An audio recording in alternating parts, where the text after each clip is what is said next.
அனைவருக்கும் வணக்கம். இந்த வீடியோவில் நம்ம என்ன பார்க்க போகிறோம் அப்படின்னு பார்த்தீங்கன்னா 11th எத்திக்ஸ் புக்கில் தமிழ் இலக்கியங்கள் உணர்த்தும் வாழ்வியல் நெறிகள் அப்படின்ற லெசன் பார்க்க போகிறோம். 3rd லெசனில் இது கொடுத்துருக்காங்க. இந்த லெசனில் நம்ம என்ன தெரிஞ்சுக்க போகிறோம் அப்படின்னா சங்க காலம் ஒரு வாழ்வியல் பொற்காலம் அப்படின்னு தெரிஞ்சுக்க போகிறோம். சங்க இலக்கியங்களில் வாழ்வியல் விழுமியங்கள் என்னெல்லாம் இருந்துச்சு அப்படின்னு தெரிஞ்சுக்க போகிறோம். உலக பொதுமறையான திருக்குறள் மூலமாக நம்மளோட வாழ்க்கையோட பெருமைகளை தெரிஞ்சுக்க போகிறோம். தமிழ் இலக்கியங்களில் வாழ்வியலில் பெண்களோட நிலையை பற்றியும் வாழ்வியல் நெறிமுறைகளை பற்றியும் அது மட்டும் இல்லாமல் இதிகாசங்கள் காப்பியங்களில் சொல்லப்படுற வாழ்வியல் நெறிகள் பற்றியும் தெரிஞ்சுக்க போகிறோம். சரிங்களா? இது எக்ஸாம் பாயிண்ட் ஆஃப் வியூவில் ப்ரிலிம்ஸ்லேயும் சரி மெயின்ஸ்லேயும் சரி ரொம்ப முக்கியமான ஒரு டாப்பிக்காக அது எல்லாமே இருக்கும். இதில் நிறைய லைன்ஸ் கொடுத்துருப்பாங்க. அந்த லைன்ஸ்லாம் பார்த்தீங்க அப்படின்னா நம்மளுக்கு யூனிட் 8ல் கேட்பாங்க. ஓகேவா? அதனால் நல்லா பார்த்துக்கோங்க. புதிய கற்காலத்தில் மக்கள் பார்த்தீங்க அப்படின்னா ஃபஸ்ட் டைம் ஒரு பண்பட்ட வாழ்க்கை வாழறதுக்கு ஸ்டார்ட் பண்ணுறாங்க. சரியா? அதுக்கப்புறம் அது பின்னாளில் பார்த்தீங்க அப்படின்னா நல்ல வளர்ச்சி அடைஞ்சிருக்கு அப்படின்னு சொல்கிறாங்க. மக்களோட நாகரிகமும் பண்பாடும் மேம்பட்டுச்சு அப்படின்னு சொல்கிறாங்க. இதுக்கு அடிப்படையாக பார்த்தீங்க அப்படின்னா இலக்கியங்கள் தான் இருக்குது. அதில் பார்த்தீங்கன்னா நிறைய விழுமியங்கள் இருக்குது அப்படின்னு சொல்கிறாங்க. அதை பற்றி தெரிஞ்சுக்கிறது நம்மளோட முக்கியமான கடமை அப்படின்னு சொல்கிறோம்.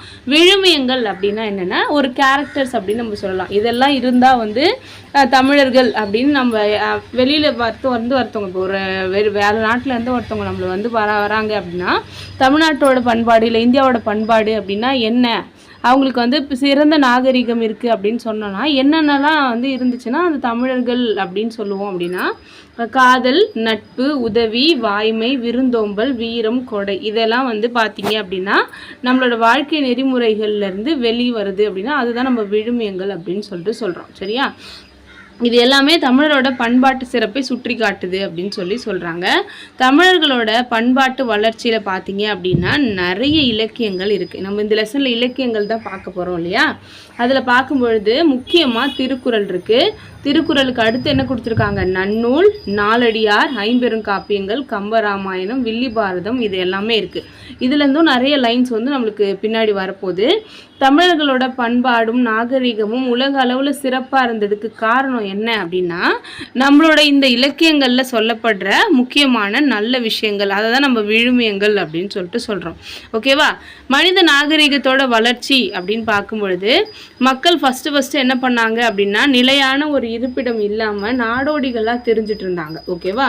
அப்படி இருந்த மனித இனம் என்ன பண்ணுச்சு அப்படின்னா அவங்க வாழ்ந்த இடத்துக்கு பக்கத்திலே விலங்குகளை வளர்த்து நிலங்களை உழுவதற்கு தகுந்த மாதிரி சரிப்படுத்தி அதில் வேளாண்மை செஞ்சு அதில் விவசாயம் பண்ணி அதுக்கப்புறம் வணிகம் பண்ணி ஒரு சமூகமாக வாழ்ந்தாங்க. ஓகேவா?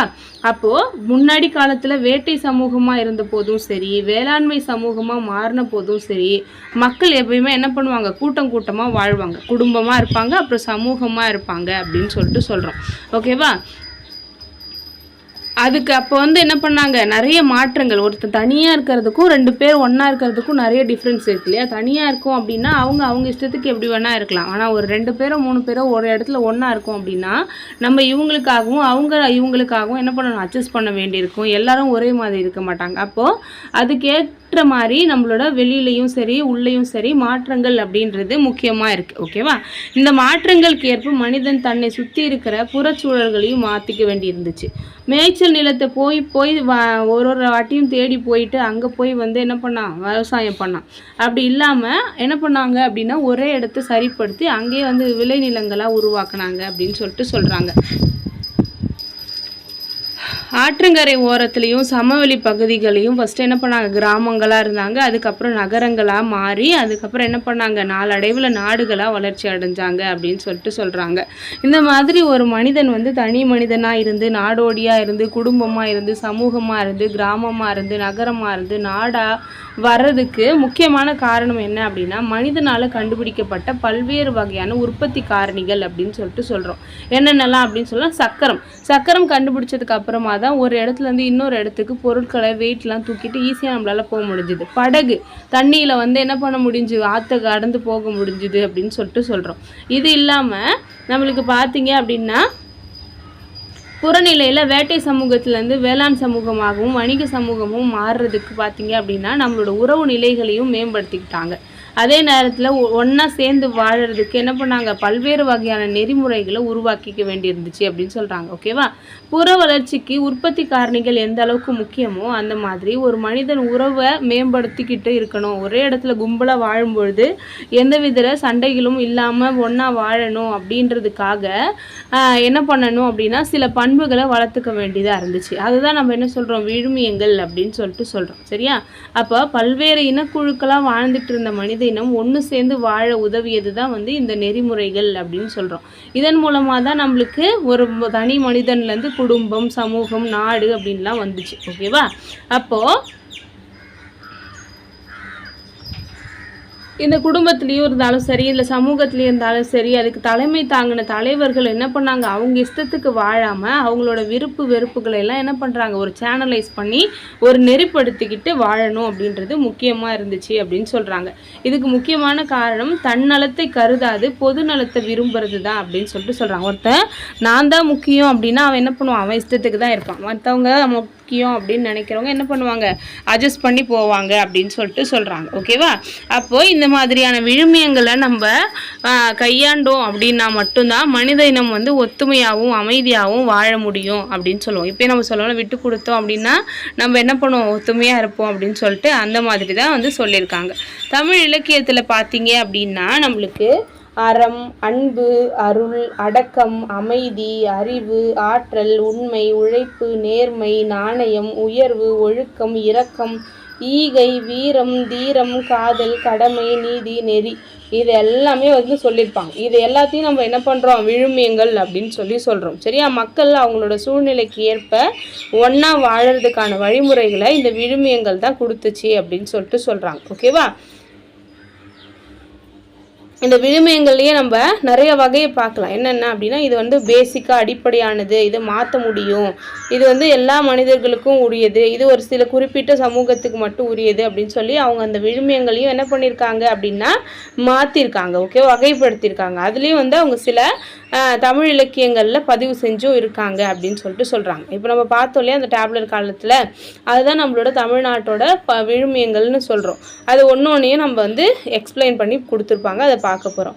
ஃபஸ்ட்டு காதல் அப்படின்னு கொடுத்துருக்காங்க. சங்க இலக்கியங்களில் பார்த்தீங்க அப்படின்னா தலைவன் தலைவிக்கு இடையே தோன்றுற காதல் உணர்வை ரொம்ப உயர்ந்த இடத்துல பேசியிருக்காங்க. ஓகேவா? ரொம்ப ரொம்ப பெரிய விஷயமா அதை சொல்லியிருக்காங்க. அப்படி இருக்கும் பொழுது தொல்காப்பியம் என்ன சொல்லுது அப்படின்னா, மனமொத்த இருவருக்கிடையே தோன்றும் காதல் நிலைப்பேறு உடையதாக அமையும் அப்படின்னு சொல்லியிருக்காங்க. இது இந்த லைன் பார்த்து வச்சுக்கோங்க, அதெல்லாம் முக்கியமானது. மனமொத்த இருவருக்கிடையே தோன்றும் காதல் நிலைப்பேருடையதாக அமையும் அப்படின்னு சொல்லியிருக்காங்க. அதை பாட்டு பாருங்க. பிறப்பே குடிமை ஆண்மை ஆண்டோடு உருவு நிறுத்த காமவாயில் நிறையே அருளே உணர்வோடு திருவன முறையுற கிளந்த ஒப்பினது வகையே அப்படின்னு சொல்லியிருக்காங்க. அப்போது ஒரு கல்யாணத்துக்கு ஒரு 10 பொருத்தம் அப்படின்னு நம்ம சொல்கிறோம் இல்லையா, அந்த 10 பொருத்தத்தையும் இங்கே சொல்லியிருக்காங்க. பிறப்பு, குடிமை, ஆண்டு, உருவு, அடுத்தது அருள், உணர்வு, திரு அப்படின்னு சொல்லிட்டு நம்மளுக்கு 10 விதங்கள் சொல்லியிருக்காங்க. அந்த மாதிரி ஒத்த அன்புடைய தலைவனும் தலைவியும் என்ன பண்ணாங்க அப்படின்னா காதல் வயப்போடு செம்புல பெயல் நீர் போல அன்புடை நெஞ்சங்கள் கலந்தவர்களாக இருந்தன. இது குறுந்தொகையில் சொல்லியிருக்காங்க. நம்மள அந்த பாட்டு உங்களுக்கு தெரிஞ்சிருக்கும். செம்புல பெயல் நீர் போல அன்புடை நெஞ்சம்தான் கலந்தனவே அப்படின்னு சொல்லிட்டு சினிமாவில் கூட வந்திருக்கும் இல்லையா, யாயும் யாயும் அப்படின்னு சொல்லிட்டு அந்த லைனை தான் கொடுத்துருக்காங்க. ஒரு செம்மண் செம்மண் நிலத்துல தண்ணி போச்சு அப்படின்னா அந்த தண்ணியும் என்ன ஆகிடும் அப்படின்னா செப்பு கலரில் ஆகிடும். அந்த மாதிரி தான் தலைவனும் தலைவியும் காதல் கொண்டதுக்கப்புறம் 2 பேரும் இணைஞ்சிருந்தாங்க அப்படின்னு சொல்லியிருக்காங்க. அதே மாதிரி மருத நிலத்தில் பார்த்தீங்க அப்படின்னா தாமரை மலர்ந்துருந்துச்சான். வண்டு அந்த மலர்லேருந்து தேனை எடுத்துச்சான். அந்த தேனை யாராலும் தொட முடியாத இடத்துல குறிஞ்சி நில மலை உச்சியில் சந்தன மரத்தில் தேனடையாக வச்சு பாதுகாக்குதான். அந்த மாதிரி தான் தலைவியோட அன்பை பாதுகாத்து வச்சிருக்கான் தலைவன் அப்படின்னு சொல்லிட்டு மருத நிலத்தில் வாழற தலைவன் தலைவியோட காதலை சொல்லியிருக்காங்களாம். எதில் சொல்லியிருக்காங்க அப்படின்னா நற்றிணையில் சொல்லியிருக்காங்க. ஓகேவா? அதாவது கீழேருந்து பூ எடுத்துகிட்டு போய் பூலேருந்து தேன் எடுத்துகிட்டு போய் மலை உச்சியில் போயிட்டு என்ன பண்ணுது, கூடு கட்டி அந்த தேனை யாருமே தொட முடியாத இடத்துல அந்த தேனி வச்சுருக்கான் அந்த வண்டு. அந்த மாதிரி தான் தலைவியோட அன்பு பத்திரமா தலைவன் வச்சுருக்கான் அப்படின்னு சொல்லியிருக்காங்க நற்றிணையில்.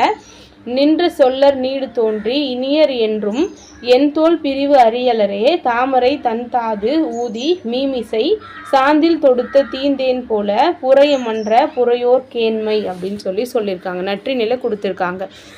அது மட்டும் இல்லாமல் அடுத்ததான் நம்ம பார்க்க போகிறது நட்பு. நட்பு ரொம்பவே முக்கியமான ஒரு டாபிக். உள்ளத்தால் ஒன்றி இருப்பவர்களுக்கு இடையில் தோன்றது தான் நட்பு அப்படின்னு சொல்லுவோம்.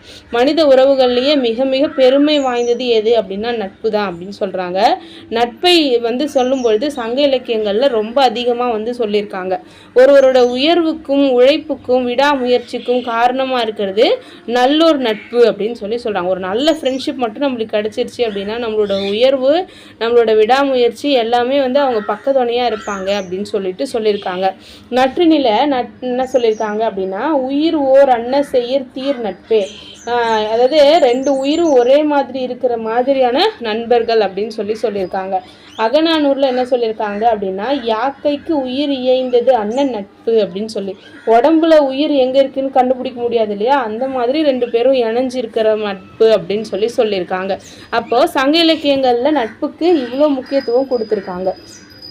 எலியை போல சிறிய முயற்சி உடையவரோடு நட்பு கொள்வதையும் புலியை போன்ற வலிமையும் முயற்சியும் உடையவருடன் நட்பு கொள்வதே சிறந்தது. உனக்கு ஒரு எலி இருக்குது, ஒரு புலி இருக்குது, யார் கூட ஃப்ரெண்ட்ஷிப் வச்சுக்கணும் அப்படின்னா புலி கூட தான் அப்படின்னு சொல்லியிருக்காங்க. ஓகேவா? பெரிய முயற்சி உடையவரோடு தான் நட்பு கொள்ளணும் அப்படின்னு சொல்லியிருக்காங்க. என்ன கொடுத்துருக்காங்க பாருங்கள். புலியை பசி தன்னை மெலிவில் உள்ள துறனுடையார் கேண்மையோடு இயைந்த வைகள் உளவாகியரோ அப்படின்னு புறநானூரில் சொல்லியிருக்காங்க. அடுத்து என்ன சொல்கிறாங்க அப்படின்னு பார்த்தீங்கன்னா உயர்நிலை உலகம் அமிழ்தொடு பெரினும் பொய் சேன் நீங்கிய வாய்நட்பினையே அப்படின்னு சொல்லியிருக்காங்க. அதாவது உயர்நிலை உலகம் அமிழ்தோடு பெரினும். ஓகே, ஒரு அமிழ்தத்தோடு சேர்த்து உயர்ந்த நிலை உலகமே நம்மளுக்கு வந்தாலும் கூட பொய்சேன் நீங்கிய வாய் நட்பினையே அப்படின்னு சொல்கிறாங்க. அதாவது பொய் இல்லாத ஒரு உண்மையான நட்பு அப்படின்றது கிடைச்சிது அப்படின்னா நம்மளுக்கு அமிர்தமே இருந்தாலும் வேண்டாம் அப்படின்ற மாதிரி சொல்லியிருப்பாங்க மதுரை காஞ்சியில். அடுத்தது பிறர்க்கரிய பெரும் பேறு கிடைப்பதாக இருந்தாலும் பொய்மை கலந்த நட்பு பழியோடு முடியும் அப்படின்னு அதில் சொல்லியிருக்காங்களாம். சரியா? அதனால் வாய்மை நிறைந்த நட்பு தான் தூய்மையானது, சிறந்தது, தகுதியானது அப்படின்னு சொல்லிட்டு நம்மளுக்கு மாங்குடி மருதனார் மதுரை காஞ்சியில் சொல்லியிருக்காரு. அடுத்ததா அரிதாக கிடைத்த நெல்லிக்கனியை அவ்வைக்கு கொடுத்தாரு அதியமான் அப்படின்னு சொல்லுவோம் இல்லையா. அதே மாதிரி கோப்பெருஞ்சோழனோடு வடக்கிருந்து உயிர் விட்டவங்க தான் பிசிராந்தையார். பாரியோட இன்ப துன்பங்களை பகிர்ந்து கொண்டவர் கபிலர். இவங்களெல்லாம் நம்ம நட்புக்கு இலக்கணமாக சொல்லியிருக்காங்க இலக்கியங்களில். சரிங்களா? அடுத்தது உதவி. பிறருக்கு உதவுதல் அப்படின்றது மிகச்சிறந்த அறம் அப்படின்னு சங்க இலக்கியங்களில் சொல்லியிருக்காங்க. பிறர் நோயும் தன்னோய் போல் போற்றி அறனறிதர் சான்றவர்க்கு எல்லாம் கடன் அப்படின்னு கலித்தொகையில் சொல்லியிருக்காங்க. பிறர் நோயும் தன்னோய் போல் போற்றி அறனறிதல் சான்றவர்க்கு எல்லாம் கடன் அப்படின்னு அவன் மற்றவங்களோட துன்பத்தையும் நம்மளோட துன்பமாக கருதி நம்ம என்ன பண்ணணும், ஹெல்ப் பண்ணணும் அப்படின்னு கலித்தொகையில் நல்லந்துவனார் சொல்லியிருக்காரு. அது மட்டும் இல்லாமல் உண்மையான செல்வம்னா எது அப்படின்னா பிறரோட துன்பத்தை தீர்க்கிறது தான் அப்படின்னு சொல்லியிருக்காங்க. அடுத்ததா சான்றோர் செல்வம் என்பது சேர்ந்தோர் புன்கண் அஞ்சும் பண்பின் மென்கண் செல்வம் என்பதுவே அப்படின்னு நற்றினில சொல்லியிருக்காங்க. உறவினர் கெட வாழ்பவரோட செல்வம் அழியும் அப்படின்னு பெருங்கடுங்கோ சொல்லியிருக்காரு கலித்தொகையில். உதவும் பண்பு அப்படின்றது வாழ்வியல் நெறியாக இருக்கணும் அப்படின்னு சொல்லியிருக்காங்க. அடுத்ததா வாய்மை அப்படின்னு பார்க்கும் பொழுது வாய்மை தான் மிகச்சிறந்த அறம் அப்படின்னு இலக்கியங்களில் சொல்லியிருக்காங்க. அப்போது ஒரு நாக்கு இருக்குது அப்படின்னா அது உண்மையை பேசினா மட்டும்தான் அது நாக்கு அப்படின்ற மாதிரி சொல்லியிருக்காங்க. பொய்யா சென்னா, பொய்ப்படு அறியா வயங்கு சென்னா அப்படின்லாம் நாக்கை பெருமையாக சொல்லியிருக்காங்க பொய் சொல்லாமல் இருக்கும் பொழுது. ஓகேவா? பொய்யா சென்னா அப்படின்னு புறநானூரில் சொல்லியிருக்காங்க.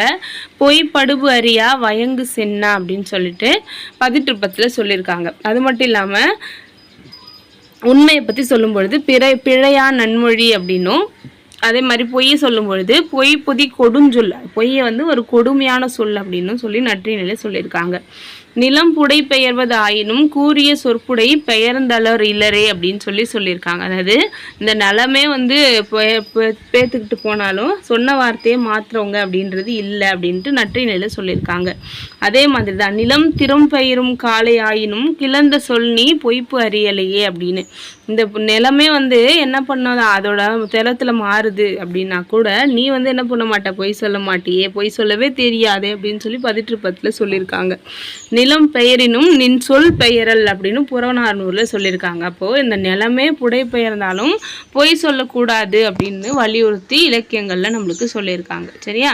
அடுத்ததாக விருந்தோம்பல். நம்ம முன்னாடியே பார்த்துருப்போம். விருந்தோம்பல் வந்து இல்லறத்தாரோட மிக முக்கியமான கடமையாக இருந்துச்சு.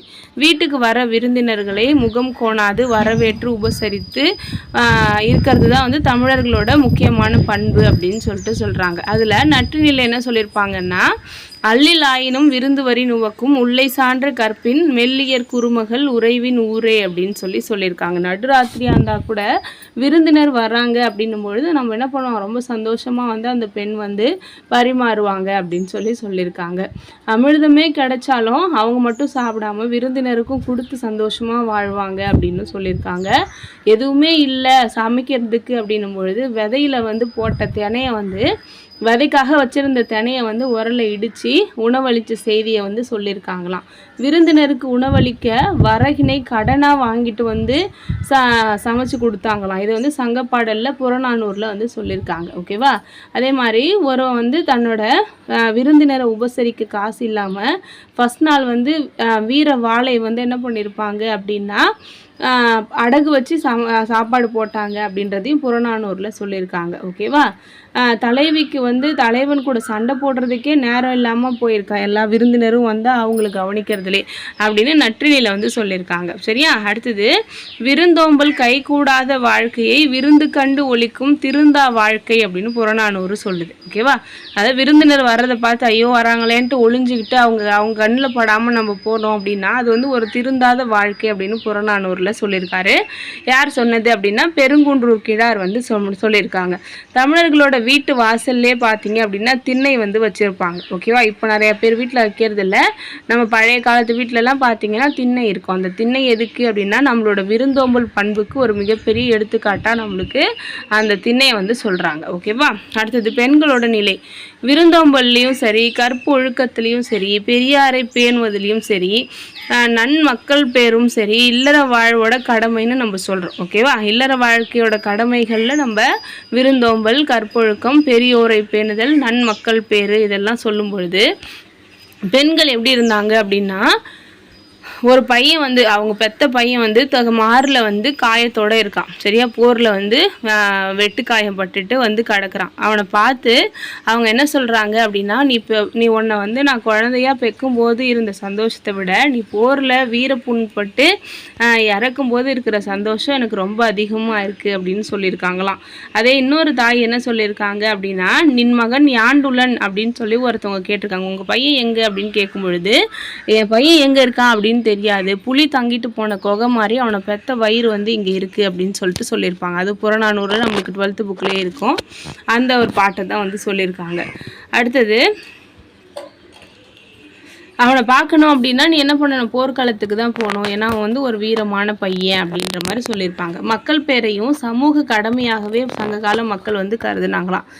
மக்கள் பேர் அப்படின்றது மிக உயர்ந்ததாக இருந்துச்சு. யாருக்கு அதிகமான குழந்தைகள் இருக்கோ அந்த பெண்ணுக்கு வந்து மதிப்பு வந்து ரொம்ப அதிகமாக இருந்துச்சு அப்படின்னு சொல்லியிருக்காங்க.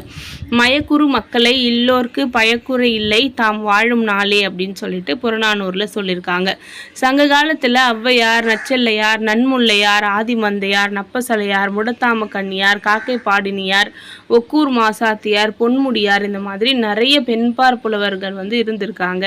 அவங்க வந்து கல்வி நிலையில் மேம்பட்டு இருந்தாங்க அப்படின்றது அவங்களோட பாட்டுகள்லேயே நம்ம தெரிஞ்சுக்க முடியுது. பெண்கள் வந்து பொது வாழ்க்கையிலையும் பங்கேற்றாங்க அப்படின்றத நம்ம எப்படி தெரிஞ்சுக்கிறோன்னா, அதியமான் நெடுமான் அஞ்சுக்காக வந்து ஔவையார் வந்து தூது போவாங்க தொண்டைமான் கிட்ட.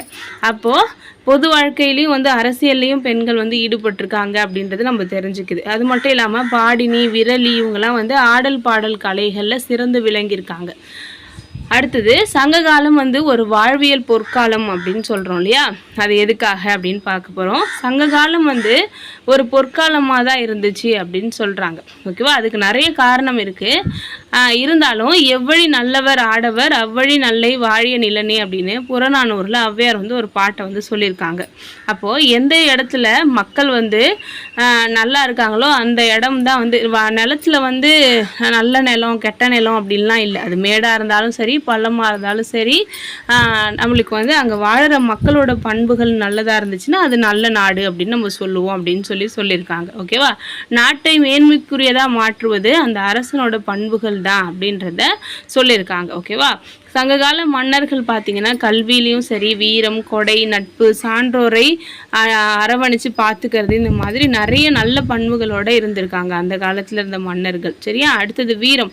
சங்க காலத்தில் ஒருவருக்கொருவர் நாட்டு எல்லையை காப்பாற்றுறதுக்கும் நாட்டு எல்லையை விரிவுபடுத்துறதுக்கும் வந்து சண்டை அப்படின்றது ஒரு இம்பார்ட்டண்ட்டான விஷயமா இருந்தது. போர் புரிதல் அப்படின்றது போருக்கு தலைமையேற்றி வழிநடத்தி செல்ல வேண்டிய கடமை நம்ம ராஜாவுக்கு தான் இருந்துச்சு.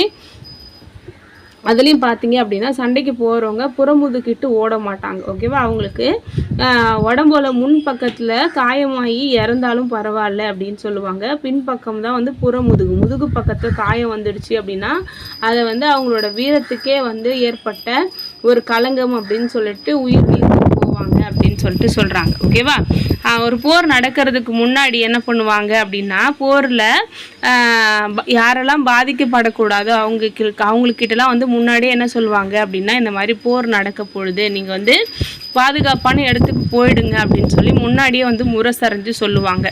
என்ன அந்த பாட்டு வந்து புறநானூரில் இருக்குது பாருங்க. ஆவும் ஆணியர் பார்ப்பனமாக்கலும் பெண்டிரும் பிணியுடையீரும் பேணி தென்புல வாழ்நருக்கு அருங்கடன் இருக்கும் பொன்போர் புதல்வர் பெறாதீரும் எம் அம்புக்கு கடிவிடுதும் நுண்மரன் சேர்மின் அப்படின்னு சொல்லியிருக்காங்க. என்ன சொல்லியிருக்காங்க அப்படின்னா ஆனா பசு. ஓகேவா, பசுவும் பார்ப்பனமாக்கல் அப்படின்னு சொல்லப்படுற கோயிலில் வேலை செய்கிற பூசாரிகள் இருக்காங்களா அவங்களும் பெண்களும் குழந்தைகளும் அதுக்கப்புறம் நோயுடையவர்களும் அதுக்கப்புறம் குழந்தை பெறாத தன்னோட வாழ்நாளில் கடைசியில் நமக்கு வந்து இறுதி கடன் செய்கிற குழந்தைகளை பெறாத பெற்றோர்கள் இருப்பாங்களே அவங்களும் என்னோட அம்புலேருந்து அந்த வில்லு வர்றதுக்கு முன்னாடி என்ன பண்ணுறங்க அவங்களுக்கு சேஃபான இடத்துக்கு போய் சேர்ந்துருங்க அப்படின்னு சொல்லுவாங்களாம். சரியா, அப்போது யாரெல்லாம் சொல்லியிருக்காங்க அப்படின்னா பசுக்கள் பார்ப்பனர்கள் பெண்கள் நோயுற்றவர்கள் மக்கட்பேறு இல்லாதவர்கள் அவங்களாம் வந்து சேஃபான இடத்துக்கு போயிடுங்க அப்படின்னு சொல்கிறாங்க. வீரம் செறிந்த போரிலும் நம்ம என்ன பண்ணுறோம் எத்திக்ஸோடு நடந்துக்கிட்டோம் அப்படின்றது இது வந்து ஒரு எடுத்துக்காட்டாக நம்ம சொல்கிறோம். அடுத்ததாக காவல் மரம் பற்றி கொடுத்துருக்காங்க. பழந்தமிழ் வேந்தர்களில் பார்த்தீங்கன்னா ஒருத்தரும் வந்து ஒரு மரத்தை வந்து சேஃபாக பார்த்துப்பாங்க. ஓகேவா, அதுதான் அவங்களோட வீர மரம் வெற்றியை சிறப்பிக்கும் மரம் அப்படின்னு சொல்லுவாங்க. அந்த மரத்தை வந்து நைட்டும் பகலுமா வந்து காவல் காத்துட்டு இருப்பாங்க வீரர்கள். அதுக்கு வந்து கடிமரம் அப்படின்னு ஒரு பேர் இருக்குது. கடின்னா காவல்னு அர்த்தம், கடிமரம்னு. அந்த மரத்தை வந்து யாருமே வெட்டாமல் பார்த்துப்பாங்க அங்கே நிறைய ஆட்கள் போட்டு. அப்படி இருக்கும் பொழுது வேங்கை மரம் புன்னை மரம் வேப்ப மரம் இந்த மாதிரி மரங்கள்லாம் காவல் மரங்கள் அப்படின்னு சொல்லி போற்றி வளர்ந்துருக்காங்க. யாராவது ஒரு மன்னனோட அந்த காவல் மரத்தை பார்த்தீங்க அப்படின்னா பகை நாட்டு மன்னன் என்ன பண்ணுவான் அப்படின்னா வெட்டி வீழ்த்துறதுக்காக வருவான். சரியா, எதுக்காக அப்படின்னா அவன் ஜெயிச்சிட்டான் அப்படின்றத காட்டுறதுக்கு என்ன செய்வான் இந்த காவல் மரத்தை வெட்டிட்டான் அப்படின்னா அவன் வந்து ஸ்ட்ராங்கான மன்னன் அப்படின்றது இதன் மூலமாக வந்து மக்களுக்கு தெரியப்படுத்திப்பான் அப்படின்னு சொல்கிறாங்க. அடுத்ததாக கொடை. வீரத்தில் சிறந்து விளங்கிய மன்னர்கள் வீரத்தில் மட்டும் இல்லாமல் கொடையிலையும் சிறப்பான வள்ளல்களாக இருந்திருக்காங்க.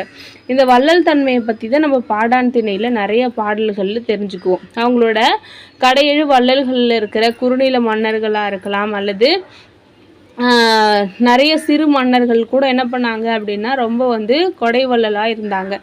ஆயண்டிரன் அப்படின்ற ஒரு குறுநில மன்னன் தன்னை நாடி வந்த புலவர்களுக்கு வாரி வாரி வழங்கி யானையெல்லாம் கொடுத்துருக்கான் அப்படின்னு சொல்கிறாங்க. ஓகேவா, வான்மீன் பல பூப்பினும் ஆனாது மண்ணே அப்படின்னு சொல்லிட்டு முடமோசியார் வந்து சொல்லியிருக்காராம் அவரை பற்றி. அடுத்தது அரசர்கள் தன்னை நாடி வந்த புலவர் பாணன் பாடினி கூத்தர் விரலி எல்லாருக்குமே பொருள் கொடுத்தோடு நில்லாமல் உடுக்க உடையும் உண்ண உணவும் கொடுத்து வாழ்ந்திருக்காங்க அப்படின்னு சொல்லியிருக்காங்க. மன்னர்களோட இந்த விருந்தோம்பல் தன்மை புலவர்களால் ரொம்ப அதிகமாக பாராட்டப்பட்டுச்சு அப்படின்னு சொல்கிறாங்க. ஓகேவா. அடுத்ததா சிறுபான்ஆற்றுப்படையில் ஒரு பாட்டு இருக்குது. பணுவலின் வாழா பல்வேறு அடிசில் இளங்கதிர் ஞாயிறு எல்லும் தோற்றத்து விலங்கு போர்க்களத்தில் விரும்புவன பேணி ஆனா விருப்பின் தான் நின்று ஊட்டி அப்படின்னு சொல்லிட்டு ஒரு பாட்டு சொல்லியிருக்காங்க. இதே போல் பதிற்றுப்பத்துலேயும் பார்த்தீங்கன்னா சேர மன்னர்களோட வள்ளல் தன்மையை பற்றியும் அவங்களோட விருந்தோம்பல் பற்றியும் நல்லா தெளிவாக நம்மளால் தெரிஞ்சுக்க முடியும். ஆற்றுப்படை நூல்கள் பார்த்தீங்க அப்படின்னா இதுக்காகவே உருவாக்கப்பட்டது தான். ஓகேவா. ஒரு மன்னன்கிட்ட போயிட்டு பரிசு வாங்கிட்டு வர புலவர் இன்னும் பரிசு கிடைக்காம இருக்கிற புலவர்கிட்ட சொல்லி அனுப்புவாங்க, அந்த மன்னன் கிட்ட போ, நல்லா நல்ல ப்ரைஸ் கிடைக்கும் அப்படின்னு சொல்லி வழிகாட்டுறது தான் ஆற்றுப்படை நூல்கள் அப்படின்னு சொல்கிறோம். சரியா. அப்போது இந்த ஆற்றுப்படை இலக்கியங்கள்லாம் என்ன சொல்லுது அப்படின்னா மன்னர்களோட வள்ளல் தன்மை பற்றி தான் நம்மளுக்கு சொல்லுது. அடுத்தது அறநெறி போற்றல். அரசர்கள் புலவர்களை பரிசில் பெறுவோராக மட்டும் நினைக்கல. ஓகேவா. புலவர்கள் வராங்க அப்படின்னா இதுங்க பாடி ப்ரைஸ் வாங்கிட்டு போவோம் அப்படின்னு அவங்க நினைக்காம அவங்களோட அறிவு இருக்கு இல்லையா, அந்த அறிவுக்கும் ஞானத்துக்கும் அந்த அனுபவத்துக்கும் என்ன பண்ணுறாங்க, ரொம்ப அதிகமாக மதிப்பு கொடுத்துருக்காங்க. சரியா. அப்போ அவங்கள அறநெறி கூற வழி நடத்துகிறவங்களாம் நினச்சிருக்காங்க, ஒரு குருவாக நினச்சிருக்காங்க அப்படின்னு சொல்கிறாங்க. இதை நம்ம எப்படி தெரிஞ்சுக்கிறோம் அப்படின்னா பகை நாட்டு மன்னனோட புதல்வர்களை யானையை கொண்டு இடற செய்யணும் அப்படின்னு ஒருத்தன் நினைச்சான். ஒரு ராஜா இருந்தான். அந்த ராஜா என்ன பண்ண, அவனோட எனிமி ராஜாவை என்ன பண்ணுறான் அப்படின்னா அவங்களோட பசங்களை யானைக்கு காலில் வச்சு சாகடிக்கணும் அப்படின்னு செஞ்சுட்டு இருப்பான். அந்த டைமில் ஒரு புலவர் என்ன பண்ணுவார், இது உன்னோட வீரத்துக்கும் உன்னோட புகழுக்கும் ஒரு இழுக்கான செயல், நீ அதை செய்யக்கூடாது அப்படின்னு சொல்லும்பொழுது அந்த புலவரோட பேச்சை கேட்டு என்ன பண்ணிடுவான், செய்ய மாட்டான். அதே மாதிரி ஒரு மன்னன் போருக்கு போகும்பொழுது புலவர்கள் வேண்டாம் அப்படின்னு சொன்னால் போரை நிறுத்தியிருக்காங்க. ஓகேவா. அதே மாதிரி ஒரு புலவரை உளவு பார்க்க வந்தவன் அப்படின்னு தப்பாக நினச்சிக்கிட்டு என்ன பண்ணுவார், ஒரு ராஜா அவருக்கு தண்டனை கொடுப்பார். அப்போ இன்னொரு புலவர் பார்த்து இல்லை அது தப்பு, அவர் புலவர் தான், அவர் ஒற்றன் இல்லை, நீ அந்த மாதிரி தப்பு செஞ்சிடாத அப்படின்னு அந்த மன்னன் கிட்ட சொல்லும் பொழுது அந்த புலவரை விடுவிச்சிருக்காங்க. சரியா. இந்த மாதிரி நிகழ்வுகள்லாம் பார்த்தீங்க அப்படின்னா மன்னர்கள் புலவர்களுக்கு எவ்வளோ மரியாதை கொடுத்துருக்காங்க அப்படின்றத நம்ம தெரிஞ்சுக்க முடியுது. அறநெறி முதற்றே அரசின் குற்றம் அப்படின்னு ஒரு லைன் புறநானூரில் வந்திருக்கு. அதே மாதிரி நிலநெளி மருங்கில் நீர்நிலை பெருக தட்டோர் அம்ம இவன் தட்டோரே தள்ளாதோர் இவன் தள்ளாதோரே அப்படின்னு ஒரு பாட்டு வந்திருக்கு.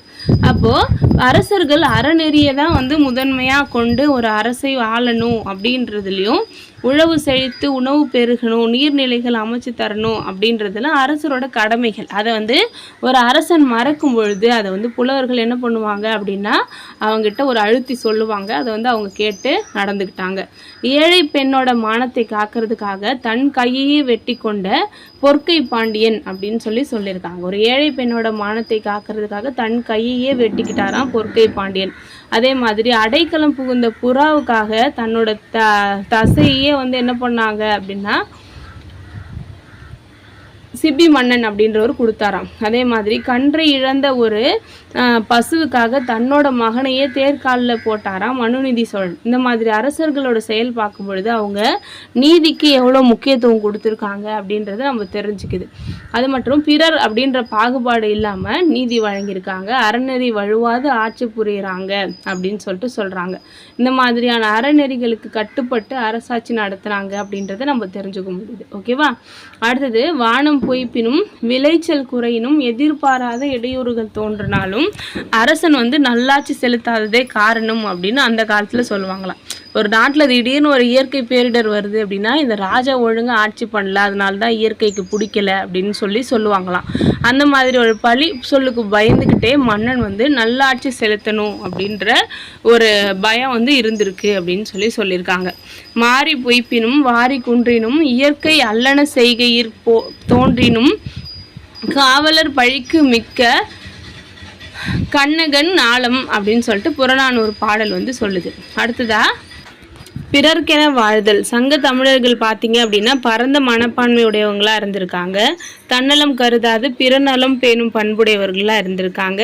அனைவரையும் தன்னோட உறவினர்களாக கருதுனாங்க. அதனால தான் யாதும் ஊரே யாவரும் கேளீர் அப்படின்னு கணியன் பூங்குன்றார் புறநானூரில் சொல்லியிருக்காரு.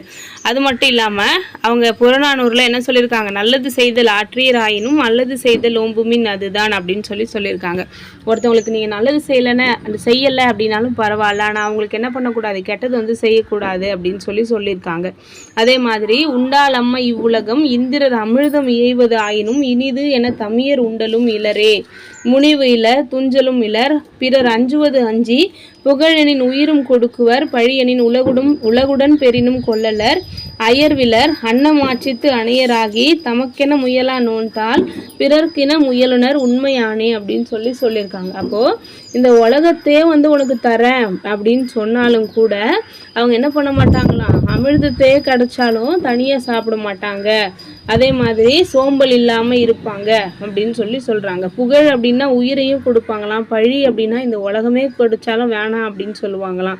ஓகேவா, அவங்களுக்குன்னு சொல்லிட்டு எதையும் செய்யாமல் மற்றவங்களுக்காகவே வாழறவங்க அப்படின்னு சொல்லிட்டு புறநானூற்றில் வந்து சொல்லியிருக்காங்க. ஓகேவா, அப்போது இந்த மாதிரி நிறைய மக்களோட விழுமியங்களை வந்து இலக்கியங்கள் நம்மளுக்கு தெளிவாக வந்து சொல்லுது அப்படின்னு சொல்கிறாங்க. சங்க புலவர்கள் அறக்கருத்துக்களை வந்து ஏதோ போதனை செய்கிற மாதிரிலாம் சொல்லலை. அவங்க எளிய சொற்களில் நல்ல இனிய முறையில் வந்து இலக்கியங்களையாகவே நம்மளுக்கு வந்து சொல்லியிருக்காங்க. ஓகேவா, நிறைய போர்கள் காரணமாக நிறைய உயிரிழப்புகள் ஏற்படுது, நிறைய பெண்கள் வந்து விதவைகள் ஆகுறாங்க. அப்படின்றதுனால புலவர்கள் வந்து அவங்களோட வறுமை நிலை, இன்னல்கள் இதெல்லாம் பற்றியுமே வந்து தெளிவாக வந்து சொல்லியிருக்காங்க அவங்களோட இலக்கியங்களை அப்படின்னு சொல்கிறாங்க. ஓகேவா, இது வரைக்கும் நம்ம சங்க இலக்கியங்களில் மக்களோட விழுமியங்கள் அப்படின்றத பார்த்தோம். அடுத்ததாக 11 கீழ்கணக்கு நூல்கள் அப்படின்னு டாபிக் கொடுத்துருக்காங்க. 11 கீழ்கணக்கு அப்படின்னா 18 நூல்களை சொல்லுது. ஓகேவா, இதில் 11 நூல்கள் வந்து அறக்கருத்துக்களை சொல்லுறதுனால இது எல்லாமே அறநூல்கள்னு சொல்கிறோம். மற்றதில் 6 நூல்கள் அகப்பொருள் சார்ந்தும் 1 நூல் மட்டும் புறப்பொருள் சார்ந்தும் இருக்குது. ஓகேவா, இந்த 18 நூல்கள் என்னென்ன அப்படின்னா நாலடி, நான்மணி, நானாற்பது, ஐந்திணை, முப்பால், கடுகம், கோவை, பழமொழி, மாமூலம், இன்னிலை, சொல், காஞ்சி, ஏலாதி என்பவை கை நிலையவாம் கீழ்கணக்கு அப்படின்னு ஒரு 18 நூலோட பாட்டு வந்து இது கொடுத்துருக்காங்க. அப்போ இந்த 18 நூல்களில் பார்த்தீங்க அப்படின்னா நம்மளுக்கு முக்கியமாக திருக்குறள் வந்து இருக்குது. சரியா, திருக்குறள் தான் நம்ம முதன்மையாக பார்க்க போகிறோம். 11 கீழ்கணக்கு நூல்கள்லேயே ஒன்று திருக்குறள். இது ஒரு மிகச்சிறந்த அறநூல், நம்ம எல்லாருக்குமே தெரியும். உலகம் முழுசுக்குமே வாழ்வியல் நெறிவுகளை நம்மளோட வள்ளுவர் வந்து சொல்லியிருக்காரு. இதனால தான் நிறைய மொழிகளில் திருக்குறள் வந்து டிரான்ஸ்லேட் பண்ணியிருக்காங்க.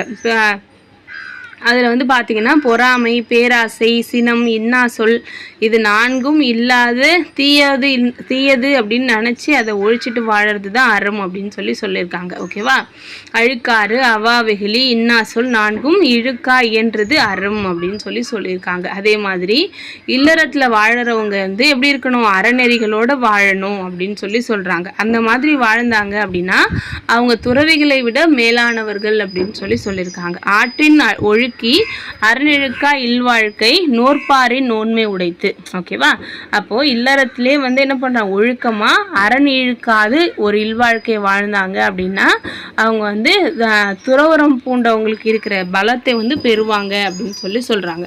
இல்லறத்தாருக்கு அப்படின்னு நிறைய கடமைகளை திருவள்ளுவர் வந்து சொல்லியிருக்காரு. ஓகேவா, அதில் முக்கியமானது விருந்தோம்பல். ஓகேவா, அகனமர்ந்து செய்யால் உரையும் முகனமர்ந்து நல்விருந்து ஓம்புவானில். ஓகேவா, ஒருத்தவங்களோட முகமலர்ச்சியோட ஒரு விருந்தினருக்கு நம்ம வந்து சாப்பாடு கொடுக்குறோம் அப்படின்னா நம்மளோட வீட்டில் மகாலட்சுமி வந்து எப்படி இருப்பாங்க அப்படின்னா மனசு நிறைவாக வந்து இருப்பாங்க அப்படின்னு சொல்லியிருக்காங்க. நல்ல முகமலர்ச்சியோடு விருந்தினர்களை பேணுபவர்களோட வீட்டில் செல்வம் என்றைக்குமே நிலச்சி இருக்கும் அப்படின்னு சொல்லியிருக்காங்க. தீய வழியில் செல்லாமல் மனத்தை வந்து நேர் வழிப்படுத்துறது தான் அறம் அப்படின்னு சொல்கிறாங்க. அதுதான் வந்து அறிவு அப்படின்னு சொல்கிறாங்க. மண்ணுயிரின் துன்பத்தை தன்னுயிர் துன்பமாக கருதுவது தான் அறிவுடைமை அப்படின்னு வள்ளுவர் சொல்லியிருக்காரு. அதே மாதிரி கல்வியோட பெருமையையும் சொல்லியிருக்காரு. கல்வி, கல்லாமை, கேள்வி, அறிவுடைமை இந்த மாதிரி அதிகாரத்தில் நல்லதையே படித்து நல்லதையே பின்பற்றணும் அப்படின்னு சொல்லியிருக்காரு. கல்வி உடையவனுக்கு எல்லா நாடும் அவன் நாடு தான், எல்லா ஊரும் அவன் ஊர் தான் அப்படின்றத சொல்லியிருக்காரு. யாதானும் நாடாமால் ஊராமால் என்றுனையும் என்றொருவன் சாந்துணையும் கல்லாதவாறு. யாதானும் நாடாமால் ஊராமால் என்றொருவன் சாந்துணையும் கல்லாதவாறு அப்படின்னு சொல்லியிருக்காரு. செல்வம் வாழ்க்கைக்கு இன்றியமையாதது அப்படின்னாலும் அது அற வழியில தான் சேர்க்கணும் அப்படின்னு சொல்றாங்க. பண்புடையவர்கள் கிட்ட இருக்கிற செல்வம் பயன்மரம் பழுத்தது போல உள்ளூர்லயே, அதுவே ஊரினிலே தண்ணி நிறைஞ்ச மாதிரி எல்லாருக்கும் பயன்படும். அதே மாதிரி மருத்துவ பயன் நிறைந்த மரம் போல எல்லாருக்கும் பயன்படும். அப்போ செல்வம் யார்கிட்ட சேரணும் அப்படின்னா பண்புடையவர்கள் கிட்ட தான் சேரணும் அப்படின்னு சொல்லியிருக்காங்க. அதே மாதிரி பண்பில்லாத ஒரு கொடிய மனிதன் கிட்ட ஒரு செல்வம் சேர்ந்துச்சு அப்படின்னா அது எப்படி இருக்கும் அப்படின்னா, நல்ல பால் கெட்ட பாத்திரத்துல ஊற்றும் போது திரிஞ்சு போயிடுது இல்லையா, அந்த மாதிரி மற்றவங்களுக்கும் என்ன பண்ணும், கேடுதான் விளைவிக்கும் அப்படின்னு சொல்றாங்க. அப்போ செல்வத்துக்கு அப்படின்னு சொல்லிட்டு ஒரு கேரக்டர் கிடையாது. அது யார்கிட்ட போய் சேருதோ அதுக்கேற்ற மாதிரி அது நல்லதாகிறதோ கெட்டதாகிறதோ அப்படின்னு சொல்றாங்க. நல்லவர்களோட வறுமை அவங்களுக்கு மட்டும்தான் துன்பம் தரும். ஆனால் கெட்டவங்க கிட்ட சேர்ற செல்வம் எல்லாருக்கும் துன்பத்தை தரும் அப்படின்னு சொல்றாங்க. செல்வம் தவறான இடத்துல சேர்றதையும் நல்லவர்கள் அல்லல் பட்டு வாழறதையும் காட்டி வள்ளுவர் இப்படிதான் இருக்கும் அப்படின்னு சொல்லிட்டு அமைதி அடையாம என்ன சொல்றாரு, அவ்விய நெஞ்சத்தான் ஆக்கமும் செவ்வியான் கேடும் நினைக்கப்படும் அப்படின்னு சொல்லியிருக்காரு. அதாவது கெட்டவங்க கிட்ட இருக்கிற செல்வம் நல்லவங்க கிட்ட இருக்க வறுமை இது ரெண்டுமே சான்றோர்களால் ஆராயப்படும் அப்படின்னு சொல்லியிருக்காரு. அதுக்கப்புறம் இறந்தும் உயிர் வாழ்தல் வேண்டின் பறந்து கெடுக உலக ஏற்றியான் அப்படின்னு சொல்லியிருக்காங்க. பிச்சை எடுத்து தான் ஒருத்தன் வாழணும் அப்படின்ற நிலையை உருவாக்குன இந்த கடவுளையே என்ன பண்ணணும், நம்ம அந்த கடவுளே வேண்டாம் அப்படின்ற மாதிரி சொல்லியிருக்காரு. ஓகேவா? அப்போ பலர் கஷ்டப்படும் பொழுது சிலர்கிட்ட மட்டும் செல்வமோட இருக்கிற அந்த ஏற்ற இறக்கம் கொண்ட வாழ்க்கையை கொடுக்கறது தான் இறைவன் அப்படின்னா அந்த இறைவனே தேவையில்லை அப்படின்ற மாதிரி அவரோட ஆற்றாமையை சொல்லியிருக்காரு அப்படின்னு சொல்லியிருக்காங்க. சமூகத்தில் இருக்கிற ஏற்றத்தாழ்வுகளுக்கு எதிரான குரலாக தான் இந்த குரல் இருக்கு அப்படின்னு சொல்றாங்க. ஒரு நாட்டின் வளத்தை பெருக்குவது ஒரு கவர்மெண்டோட கடமை. அதுக்கான வழிகள் தான் என்ன அப்படின்னா இயற்றலும் ஈட்டலும் காத்தலும் காத்த வகுத்தலும் வல்லது அரசு அப்படின்னு சொல்றாங்க. அதே மாதிரி ஒரு அரசன் என்ன பண்ணணும், முறை செய்து காப்பாற்ற வேண்டும். அப்போ முறை செய்து காப்பாற்றும் மன்னவன் மக்களுக்கு இறை என்று வைக்கப்படும். அவனை ராஜான்னு பார்க்காம என்ன பண்ணுவாங்க, கடவுளாவே மக்கள் பார்ப்பாங்க அப்படின்னு சொல்றாங்க. இடித்துரைத்து சான்றோருக்கு தக்க துணையாக கொள்ள வேண்டும். மன்னன் என்ன பண்ணணும், அவன் கெட்டது பண்ணாம இருக்கணும் அப்படின்னா அவனுக்கு திருத்துற மாதிரியான சான்றோர்களை பக்கத்துல வச்சிருக்கணும். ஓகேவா?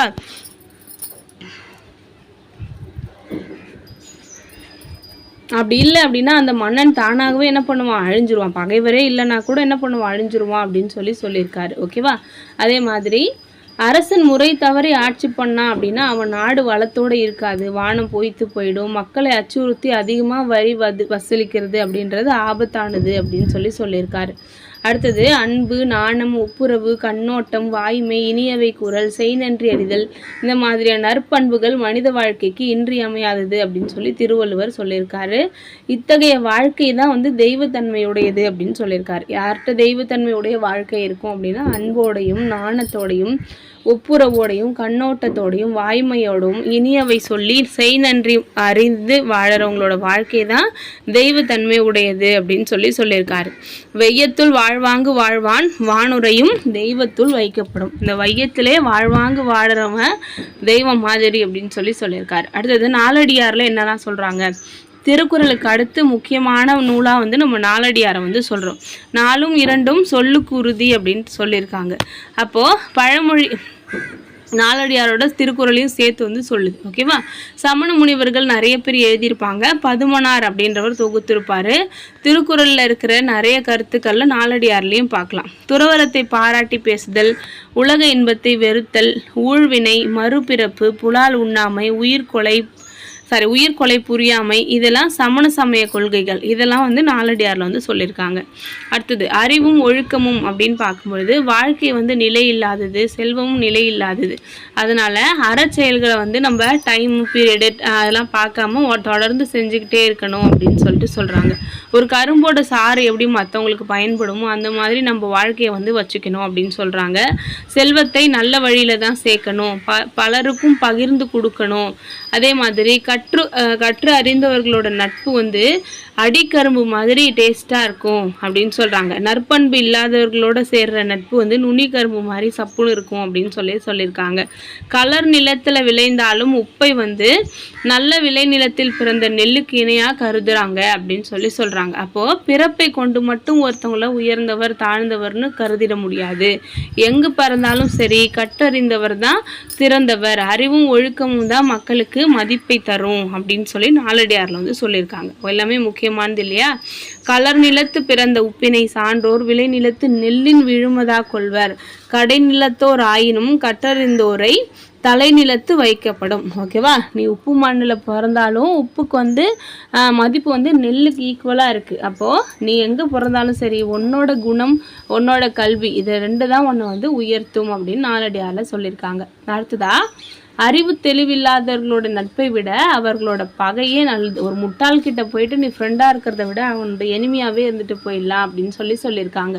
எந்த வகை மருந்தாலும் தீர்க்க முடியாத நோய் வந்து கொடுமையானது. ஒருவர்கிட்ட இல்லாத பெருமையை கூறி புகழ்வதை விட அவருடைய பழித்தலே நல்லது அப்படின்னு சொல்கிறாங்க. ஓகே, ஒருத்தங்கிட்ட ஒரு திறமையும் இல்லை, சும்மா வந்து அவனை புகழ்ந்துட்டு இருக்கிறதுக்கு பதிலாக நீ ஒன்றும் இல்லாதவன்ட்டு வாப்பனா சொல்லிட்டு போயிடலாம் அப்படின்னு சொல்லியிருக்காங்க. சரியா? அடுத்தது, பிற்காலத்தில் இருக்கிற அறநூல்கள். திருக்குறள் முதலான அறநூல்களுக்கு பின்னாடி பார்த்தீங்க அப்படின்னா நிறைய நூல்கள் வந்து வந்திருக்கு. எக்ஸாம்பிளுக்கு ஔவையார் பாடின ஆத்திசூடி, கொன்றை வேந்தன், மூதுரை, நல்வழி இதெல்லாமே முக்கியமான நூல்கள் அப்படின்னு சொல்கிறோம். அது இல்லாமல் அதிவீர ராமபாண்டியன் எழுதின மாதிரி வெற்றி வேர்க்கை, நீதிநெறி விளக்கம், அறநெறி சாரம், நீதி வெண்பா இதுலேயும் முக்கியமான நூல்கள் இருக்குது. ஔவையாரை பின்பற்றி நிறைய பேர் ஆத்திசூடி எழுதியிருக்காங்க. பாரதியார் எழுதியிருக்காரு, பாரதிதாசன் எழுதியிருக்காரு. இதெல்லாமே இன்றைக்கும் நம்ம படிச்சுட்ருக்கோம் அப்படின்னு சொல்லியிருக்காங்க. அடுத்தது, நன்னூல் பற்றி சொல்லியிருக்காங்க. தொல்காப்பியத்தோட வழிநூல் அப்படின்னு சொல்கிறோம். இலக்கண நூலில் நன்னூலில் தொல்காப்பியம் தான் முதல் இலக்கண நூலாக இருந்துச்சு. அதுக்கப்புறம் நன்னூல் வந்து வந்திருக்கு. நன்னூல் எழுந்து பவனந்தி முனிவர். இதில் எழுத்து சொல் அப்படின்னு 2 அதிகாரம் தான் இருக்குது. இந்த நூலில் பார்த்திங்கன்னா பொதுப்பாயிரம் அப்படின்ட்டு சொல்கிறோம். நூலை பற்றியும் நல்ல ஆசிரியருக்காக முடியாதவங்க, நல்ல மாணவர், நல்ல மாணாக்கராக இல்லாதவங்க இவங்களோட இயல்பு பற்றிலாம் சொல்லுது. அது மட்டும் இல்லாமல் ஆசிரியர் நூலை மாணாக்கருக்கு எப்படி கற்பிக்கணும், மாணாக்கர்கள் எப்படி அதை கற்றுக்கணும் அப்படின்றத பற்றியும் வந்து நம்மளுக்கு வந்து சொல்லியிருக்காங்க. அதுதான் நம்ம பார்க்க போகிறோம்.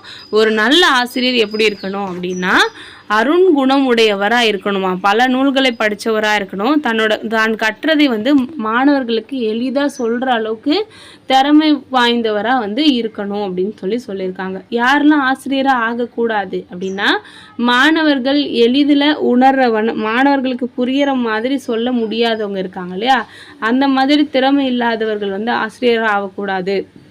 அதே மாதிரி இழிவான பண்புடையவர்கள், மாணவர்களோட கற்றல் திறனை கண்டு பொறாமைப்படுவர்கள், நம்மளோட நல்லா படிக்கிறானேன்னு பொறாமைப்படுறவங்க, பொருளாசை உடையவர்கள், மாணவர்களை தவறாக வழி நடத்துகிறவங்க, மாணவர்கள் மனத்தில் அச்ச உணர்ச்சியை உண்டாக்குறவங்க, இவங்களெல்லாம் வந்து ஆசிரியராகவே தகுதி இல்லாதவங்க அப்படின்னு சொல்லியிருக்காரு. நல்ல மாணவன் எப்படி இருக்கணும் அப்படின்னா அல்லதை நீக்கி நல்லதை நாடும் இயல்புடையவராக, தேவையில்லாத விட்டது தேவையானதை மட்டும் நல்லத விஷயத்தை மட்டும் தேடி போகிறவங்களா இருக்கணும். ஆசிரியர் சொல்கிறத மனசில் வச்சுக்கிட்டு மீண்டும் மீண்டும் அதை வந்து நினைவு கூர்ந்து சிந்திச்சு இருக்கிறவங்க தான் நல்ல மாணவர்கள் அப்படின்னு சொல்கிறாங்க. அதே மாதிரி தான் கற்றுக்கிட்டதையே திருப்பி சொல்லணும். ஓகேவா? நம்ம படித்ததை வந்து மற்றவங்களுக்கு சொல்கிற அளவுக்கு வந்து இருக்கணும் அப்படின்னு சொல்கிறாங்க. ஓகேவா? அதே யாரெல்லாம் கெட்டவங்கள நல்ல மாணவர்கள் கிடையாது அப்படின்னா படித்ததை மறந்து போகிறவங்க, அதே மாதிரி படிக்கும்பொழுது கவனம் இல்லாமல் படிக்கிறவங்க, மனசு அலைப்பாய வச்சுக்கிட்டு இருக்கவங்க, அதுக்கப்புறம் ஆசிரியரை வருத்தி பாடம் கேட்கும் இயல்புடையவர், அதுக்கப்புறம் கற்பனவற்றில் உள்ள நற்கருத்துக்களை மறந்துட்டு தீய கருத்துக்களை மட்டும், ஓகேவா, படிக்கும்பொழுது 1-2 கெட்ட விஷயங்கள் வந்தது அப்படின்னா அதை மட்டும் கையில் பிடிச்சிட்டு இருக்கவங்க, இவங்கெல்லாம் வந்து மாணாக்கர்களில் சிறந்தவர்களாக இருக்க மாட்டாங்க. ஓகேவா? அதே மாதிரி யாரெல்லாம் மாணவராக இருக்க தகுதியே இல்லாதவங்க அப்படின்னு பார்த்தீங்கன்னா கல் உண்பவன், சோம்பேறி, செருக்குடையவன், காமம் கொண்டவன், திருடன், நோயாளி, அறிவில்லாதவன், மாறுபாடு உடையவன், சினங்கொள்பவன், மிகு நேரம் உறங்குபவன், அறிவு நுட்பம் இல்லாதவன், பழைய நூல்களை கண்டு அஞ்சி தடுமாறும் உள்ளம் படைத்தவன், அஞ்ச வேண்டியவருக்கு அஞ்சாதவன், தீய செயல் புரிபவன், பொய் பேசுபவன், இவங்க எல்லாமே ஒரு ஸ்டூடெண்ட்டாக இருக்க தகுதி இல்லாதவங்க அப்படின்னு நன்னூல் வந்து சொல்லுது. ஒரு ஆசிரியனும் மாணவரும் வந்து எப்படி எந்த உறவில் இருக்கணும் அப்படின்னா நெருப்பில் குளிர் காயறது மாதிரி இருக்கணும். ஆசிரியர் மாணவர் உறவு ரொம்ப வந்து கிட்டையும் போகக்கூடாது, ரொம்ப எட்டையும் போகக்கூடாது. அப்படி இருந்தால் தான் வந்து சிறப்பானது அப்படின்னு நன்னூல் வந்து சொல்லுதுக்கு. ஓகேவா? நம்ம கூட படிச்சிருப்போம் திருக்குறளில், அகலாது அணுகாது தீக்காய்வர் போல இகழ்வேர்ந்தார் சேர்ந்தொழுகுவார் அப்படின்னு. அதே தான் இங்கேயும் கொடுத்துருக்காங்க. ஒரு நெருப்பு குளிர் காயும் பொழுது நம்ம என்ன பண்ணுவோம், நெருப்பு பக்கத்தில் தான் உட்காந்துருப்போம். கொஞ்சம் எட்ட போயிட்டோம் அப்படின்னா நெருப்போட சூடு வந்து நம்மளுக்கு கிடைக்காது. அதுவே கிட்ட வந்துட்டோம் அப்படின்னா நெருப்பில் வந்து நம்மளோட உடம்பு வந்து பழுத்து போயிடும். அப்போது கிட்ட ரொம்ப எட்டையும் போகக்கூடாது, ரொம்ப கிட்டையும் வரக்கூடாது. கரெக்டான டிஸ்டன்ஸ் மெயின்டைன் பண்ணணும் அப்படின்றது தான் ஆசிரியர்களுக்கும் மாணவர்களுக்கும் இருக்கிற உறவில் நம்ம எக்ஸாம்பிளாக சொல்கிறோம். அதுக்கப்புறம் ஒரு புக்கு எவ்வளோ பெருமையானது அப்படின்னா அறியாமையை நீக்கி அறிவை வளர்த்து மனிதரோட மனக்கோணலை நீக்குவது தான் ஒரு புக்கு அப்படின்னு சொல்லியிருக்காங்க. அடுத்தது கற்கும் முறைகள்.